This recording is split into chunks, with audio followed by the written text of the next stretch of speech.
फिर भी मैंने पाताल लोक में 1000 साल बिताए। नरक का राजा मुझे अपना भाई कहता था, यमदूत मुझे अपना बॉस मानते थे, और बैलमुख और घोड़ामुख इस बात पर लड़ते थे कि मेरा वाहन कौन बनेगा। ये सब सिर्फ इसलिए क्योंकि मैंने कभी शिकायत नहीं की और हर दिन पूरे पाताल लोक की सफाई करता रहा। लेकिन आज मैं ये सब छोड़ने वाला था, क्योंकि आखिरकार मैंने पाताल लोक की हर जगह पर चेक इन पूरा कर लिया था। अगर मेरा पुनर्जन्म सही से हो गया तो मुझे शुरुआत से ही 10,000 साल की कल्चरेशन मिलने वाली थी, जो किसी और के पास नहीं थी। इसलिए मैं नरक के राजा के पास गया और अपनी ड्यूटी से इस्तीफा दे दिया। राजा ने जीवन और मृत्यु की किताब से नजर उठाकर मेरी तरफ देखा। ली होंग, तुमने 1000 साल तक पाताल लोक की सेवा की है और 1000 साल का पुण्य कमाया है। इस जन्म में तुम एक महान इमॉर्टल कल्चरेशन क्लैन में जन्म लोगे। अगर मेहनत से ट्रेनिंग करोगे तो तुम्हारा भविष्य बेहद शानदार होगा। मैंने हाथ जोड़कर राजा को धन्यवाद दिया, जबकि अंदर ही अंदर खुशी से झूम रहा था। उसके बाद बैलमुख और घोड़ामुख मुझे भूल भुलैया वाले पुल तक ले गए। ली होंग, सुना है आज तुम जा रहे हो, इसलिए दादी मेंग ने तुम्हारे लिए खास सूप बनाया है। 3 घंटे एक्स्ट्रा पकाया है, पी लो और अपनी राह पकड़ो। उन्होंने मुझे सुनहरे रंग का सूप का कटोरा पकड़ा दिया। वाह, खुद बूढ़ी दादी मेंग ने मेरे लिए अपना फेमस सूप बनाया था, ऊपर से कुछ एक्स्ट्रा भी डाला था। शायद डर था कि कहीं मुझे तुम सब याद न रह जाओ। मैंने मेंगपो सूप का कटोरा लिया और अपने 3 पुराने दोस्तों की तरफ हल्की उदासी से देखा। दोस्तों, आज के बाद मैं एक बहुत बड़ी दुनिया में जा रहा हूँ। इतना कहकर मैंने नाक बंद की, सिर पीछे किया और पूरा सूप एक ही बार में पी गया। तुरंत बाद मेरी आंखें खाली सी हो गईं, जैसे आत्मा शरीर छोड़ चुकी हो। लेकिन वो सब सिर्फ एक्टिंग थी। मैं पहले ही उस पुल पर चेक इन कर चुका था और मुझे एक रेयर ट्रेजर मिला था, इटर्नल मेमोरी वाटर। उसकी वजह से मेंगपो सूप का मुझ पर कोई असर नहीं हुआ, यानी मैं अपने पिछले जन्म की सारी यादें अगले जन्म में भी साथ ले जा सकता था। तभी हॉल में इंद्रधनुष जैसी रोशनी का रास्ता खुला और मैं रोशनी की किरण बनकर पुनर्जन्म की सुरंग में गायब हो गया। अमरलोक में प्राचीन लीक लेन के एक शांत पेविलियन के अंदर पुराने पैट्रियार्क ने अपनी दाढ़ी सहलाते हुए कहा, कल रात मैंने सितारों का निरीक्षण किया। हमारे संस्थापक पूर्वज का पुनर्जन्म होने वाला है। ली होंगतियान की आंखें चौड़ी हो गईं और उसका शरीर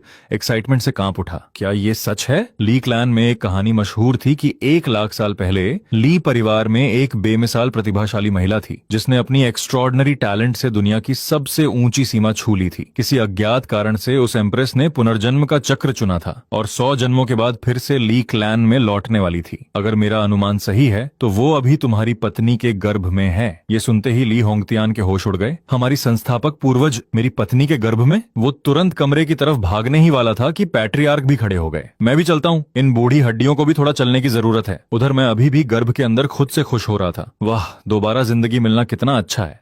ऊपर से मेरे पास पाताल लोक के 1000 साल का अनुभव भी था। बाकियों से 1000 साल आगे शुरू करना मुझे बेहद ताकतवर बना देता। लेकिन मुझे उम्मीद नहीं थी कि मेरे पास एक छोटी बच्ची भी होगी, जो आंखें बंद किए आराम से सो रही थी। अरे, मेरी एक छोटी बहन भी है। बढ़िया, भविष्य में खेलने के लिए साथी मिल गया। उसे सोता देखकर मैंने इमॉर्टल डीमन डिवाइन बॉडी को अपने अंदर मिलाना शुरू कर दिया। कुछ समय बाद वो बच्ची जाग गई। सब तैयारी पूरी है। इस बार मुझे इटर्नल सुप्रीम एम्परर बनने से कोई नहीं रोक सकता। इटर्नल सुप्रीम एम्परर तीनों लोकों का सबसे शक्तिशाली शासक माना जाता था। पिछले 1 लाख साल की सारी तैयारी उसी लक्ष्य के लिए थी।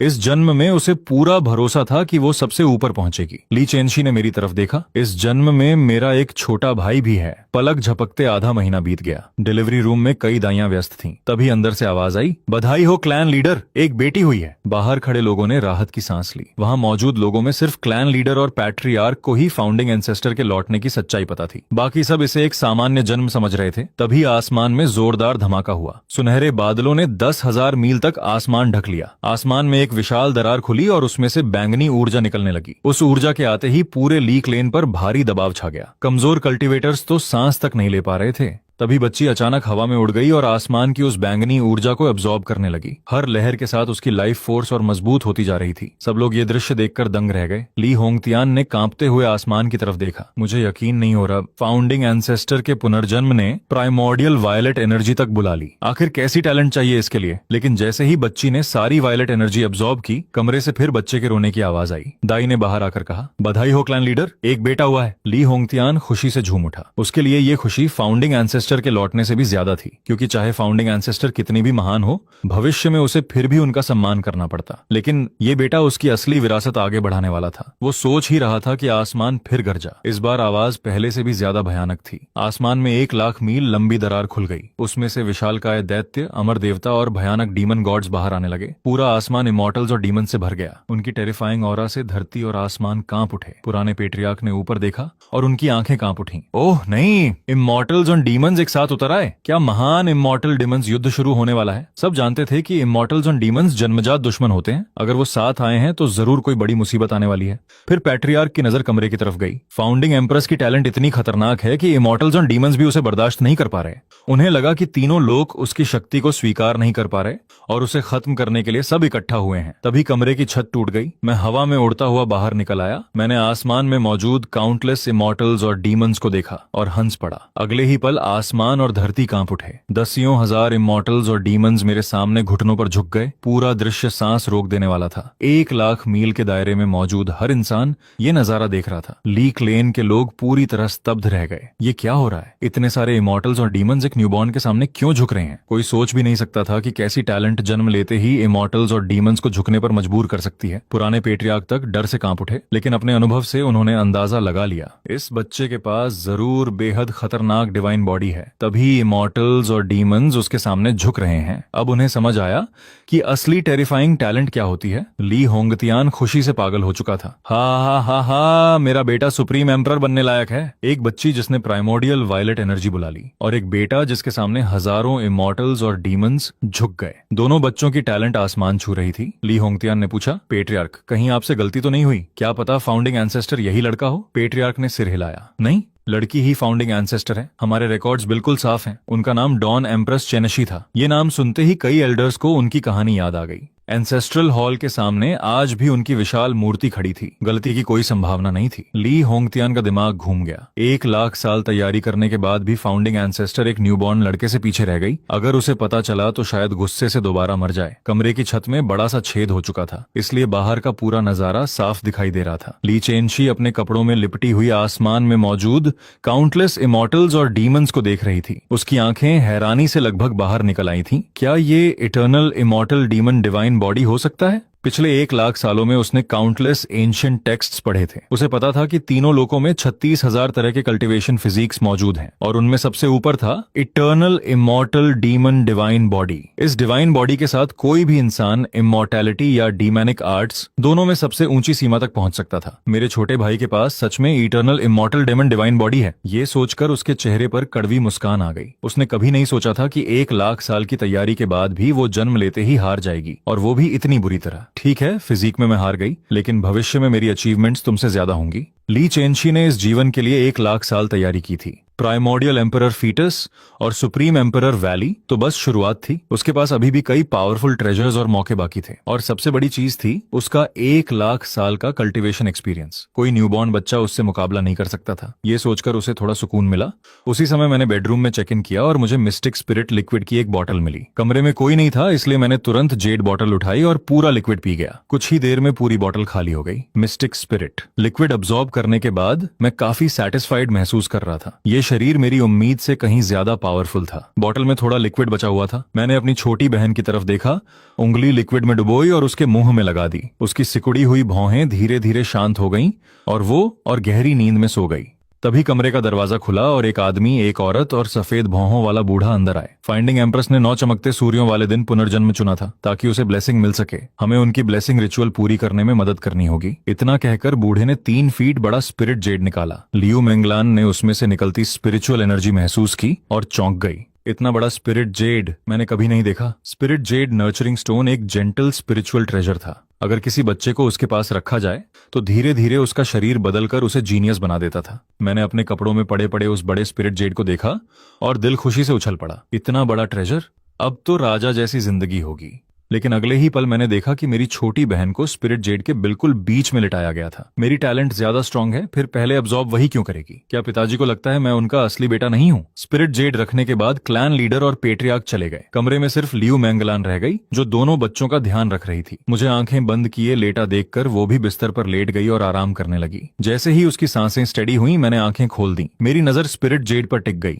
मुझे पाताल लोक में चेक इन करते वक्त एक और रेयर ट्रेजर मिला था, सेलेस्टियल जेड ड्यू। उसकी कीमत स्पिरिट जेड से 100 गुना ज्यादा थी, लेकिन वो न्यूबॉर्न शरीर के लिए बहुत ज्यादा पावरफुल था। मेरा प्लान था पहले स्पिरिट जेड अब्सॉर्ब करके शरीर मजबूत बनाऊं, फिर सेलेस्टियल जेड ड्यू इस्तेमाल करूं। वैसे भी मैंने पहले बहन का हिस्सा लिया था तो बाद में लौटा सकता था। मैंने अपना गोल मटोल हाथ बढ़ाया, स्पिरिट जेड का किनारा पकड़ा और जोर से तोड़ दिया। एक छोटा टुकड़ा टूटकर निकल आया। मैंने तुरंत उसे मुंह में डालकर निगल लिया। जैसे ही वो पेट में पहुंचा, जबरदस्त एनर्जी पूरे शरीर में फैल गई। ये एनर्जी मिस्टिक स्पिरिट लिक्विड से सैकड़ों गुना ज्यादा ताकतवर थी। पलक झपकते 1 घंटा बीत गया। मेरे शरीर के अंदर चमकदार रोशनी उभरने लगी और इंसान जैसी आकृति बनने लगी। बाईं तरफ सुनहरी रोशनी, दाईं तरफ काली। इमॉर्टल डीमन डिवाइन बॉडी, आधा इमॉर्टल आधा डीमन। सोना इमॉर्टल्स को दर्शाता था और काला डीमंस को। फिलहाल वो सिर्फ आउटलाइन थी, लेकिन जब पूरी सिलुएट बन जाएगी तब divine body minor completion stage में पहुंच जाएगी। वाह, ये स्पिरिट जेड कमाल का है, एक और पीस दो। मैंने फिर एक और टुकड़ा तोड़ लिया। उधर स्पिरिट जेड के सबसे अच्छे हिस्से पर ली चेंशी लेटी हुई थी। ये वही स्पिरिट जेड था जो उसने अपने पुराने जीवन में इकट्ठा किया था। 100 रीइंकारनेशंस की योजना बनाते समय उसने काउंटलेस ट्रेजर्स जमा किए थे और हेवनली स्टोन्स के जरिए मॉर्टल रेल्म में भेज दिए थे। उसने अपने डिसेंडेंट्स को भी आदेश दिया था कि वो ट्रेजर्स जमा करते रहें ताकि 1 लाख साल बाद उसके 100वें रीइंकारनेशन में सब इस्तेमाल हो सके। 9 सूर्यों वाले दिन में सिर्फ 20 दिन बचे हैं। मुझे प्राइमोर्डियल एम्परर फीटस को माइनर कंप्लीशन तक पहुंचाना होगा। अगर उसे 9 सूर्यों की ब्लेसिंग मिल जाती तो उसके शरीर में रेडिएंट सन फ्लेम का बीज पैदा हो जाता, जो भविष्य में सुप्रीम इमॉर्टल फ्लेम बन सकता था। उस पल ली चेनशी ने देखा कि मैं स्पिरिट जेड का टुकड़ा तोड़कर खा रहा हूं। फिर उसने स्पिरिट जेड में मुट्ठी जितना बड़ा गड्ढा देखा। स्पष्ट था कि इतने सारे टुकड़े मैं पहले ही खा चुका था। ये देखकर एम्प्रेस का गुस्सा फटने वाला हो गया। तू छोटे बदमाश, मेरा स्पिरिट जेड खा रहा है। इतना बड़ा स्पिरिट जेड ढूंढना बेहद मुश्किल था।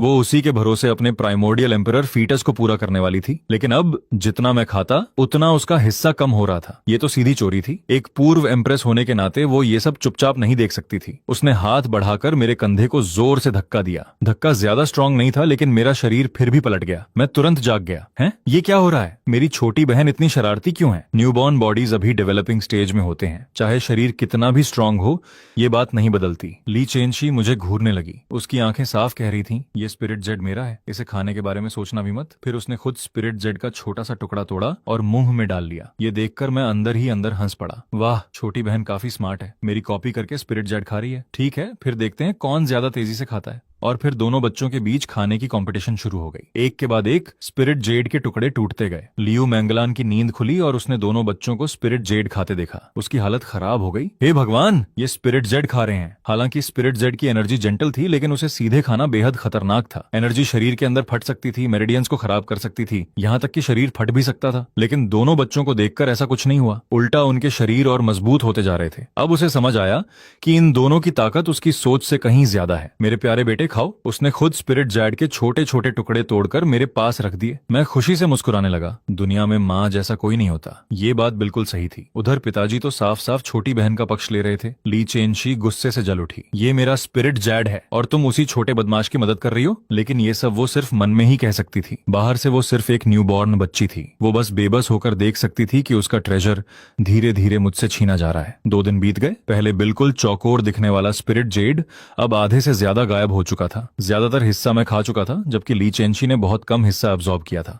जहां तक लियू मैंगलान की बात थी, उसका दिल ज्यादा बेटे की तरफ झुका हुआ था, इसलिए उसने बच्चों को रोकना जरूरी नहीं समझा। उसकी नजर में जो भी बच्चा ज्यादा स्पिरिट जेड खाएगा वो उतना ही स्ट्रांग बनेगा। और जब तक बच्चों को कोई नुकसान नहीं हो रहा था, पूरा स्पिरिट जेड खत्म हो जाना भी ठीक था। अचानक मैं कमरे के बीचों बीच हवा में तैरने लगा। मेरे शरीर से 2 तरह की रोशनी निकल रही थी। आगे की तरफ सुनहरी रोशनी, पीछे की तरफ काली रोशनी। जो पहले सिर्फ धुंधली आउटलाइंस थीं, अब पूरी इंसानी आकृति में बदल चुकी थीं। लियू मैंगलान ने मेरे शरीर को देखा और उस पर भारी प्रेशर महसूस किया। उसे सांस लेने में भी मुश्किल होने लगी। इतनी जल्दी डिवाइन बॉडी माइनर कंप्लीशन तक पहुंच गई, ये तो बहुत तेज है। मैं खुद भी काफी खुश था। अच्छा हुआ स्पिरिट जेड मिल गया, वरना इतनी जल्दी प्रोग्रेस करना नामुमकिन था। ली चेनशी ने मेरे शरीर से निकलती ऑरा महसूस की। उसने ऊपर देखा और गुस्से से लगभग पागल हो गई। तू छोटे बदमाश, तूने मेरा इतना स्पिरिट जेड खा लिया, मैं तुझसे इसका बदला जरूर लूंगी। वो स्पिरिट जेड उसके प्रिमोर्डियल एम्परर फेटस को फुल कंप्लीशन तक पहुंचाने के लिए जरूरी था। लेकिन अब मेरे इतना एब्जॉर्ब कर लेने के बाद शायद बचा हुआ हिस्सा काफी नहीं था। गुस्से में उसका खून सिर तक चढ़ गया और महान एम्प्रेस ली चेनशी गुस्से से बेहोश होकर गिर पड़ी।